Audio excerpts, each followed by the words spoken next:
Hello friends! Unfortunately, the situation in Ukraine is extremely difficult at the moment. Every day we have random or regular blackouts. Sometimes we are out of lights for 12 hours or even longer because Russia keeps on attacking our energy system.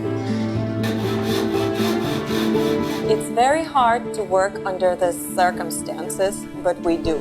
Because we want our kids to keep on learning, improving and developing their craft skills here in Sverlyk.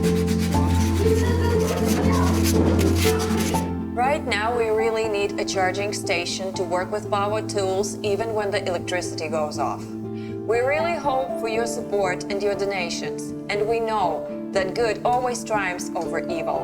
In this difficult time for Ukraine, we really need your support. So please join us on our social networks, Instagram, Telegram, Facebook and YouTube. You can also donate at PayPal and Patreon. Thank you.